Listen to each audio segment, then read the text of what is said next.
10:10 Bible Study. Jump into the Word with us. Hi everyone, and welcome back to our 10:10 Bible Study. My name is Allison, and today we are going to be looking at another letter from Paul, the book of Philippians.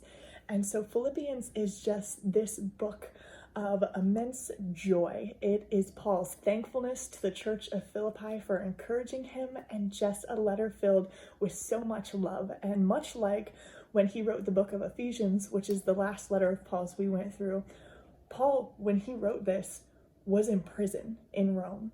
And so I can't wrap my head around the fact that he wrote this book just about joy and about how we can find that in the midst of tough times while in prison. I've never been to jail. I don't think you've ever been to jail, but that does not seem like an environment that you would be happy in or writing about joy. I mean, most of us are going crazy just being in our houses for this span of a month or two. But Paul's jail experience was not comfortable, it was not fun, it was painful oftentimes, and just a rough season in his life. But through that, he wrote this letter of joy to the church at Philippi. And for starters, Paul loved the Philippians. They were someone that were really close to Paul's heart because they were just great friends and partners in Paul's missionary work. They prayed for him, they encouraged him, and they cared for him. And so we're going to see that when we go into Philippians Chapter 1, verse 8, and Paul says, "God knows how much I love you and long for you with the tender compassion of Jesus Christ." So these are dear friends that Paul has, and he loves them and wishes that he could be with them rather than be where he is right now. And some of you might feel that way. You might feel like you're far away from, the people that you love, your friends, people that encourage you and lift you up. And so you can imagine what it must be like to be so far away from the people that he wishes were close to him because they help him through those tough times. But he's going to talk about how we can be thinking about and find joy in what really matters. And so we're going to break that down in verses 9 through 11. In verse 9, he says, "I pray that your love will overflow more and more, and that you will keep on growing in knowledge and understanding." They already love people. The Philippians are already full of love, but Paul is encouraging them to grow and to grow in their knowledge, because real love is not based off of your feelings.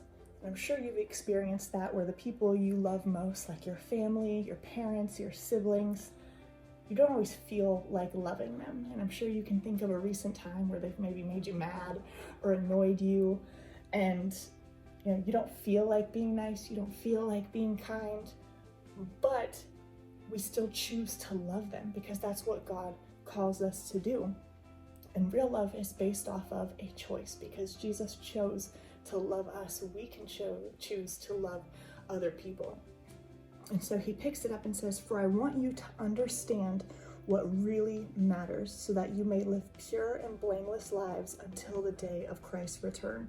So the two most important things that Jesus said were, first, love God, and then second, love people. And so everything in the world is going to fade away, it's going to be gone, but the two things that last forever is God, and then once we leave this earth, our souls live for eternity. And so that's what matters. That's why we want to tell people about how we can have a relationship with God and we can be in heaven with him forever. So Paul wants the church, and ultimately us, to understand what really matters so that we're ready when Jesus comes back. And Paul wraps this all up by saying, "May you always be filled with the fruit of your salvation, the righteous character produced in your life by Jesus Christ, for this will bring much glory and praise to God."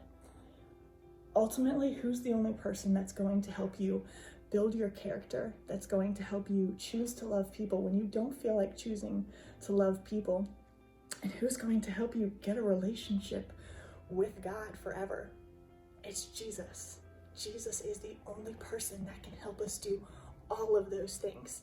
And so if you want to learn more about how God used Jesus to come into our lives and bring us into a relationship with him, you can go back and watch the last 4 of our 10:10 videos, which walk us through the Easter story. You can read the rest of Philippians Chapter 1, and you can tune back in tomorrow for us to walk through Chapter 2 with you guys. We love you so much, and if you have any questions or comments, we would love to answer them. So drop them in the comment section below, and have a great Monday. We'll see you guys tomorrow. 10:10 Bible study. Jump into the Word with us.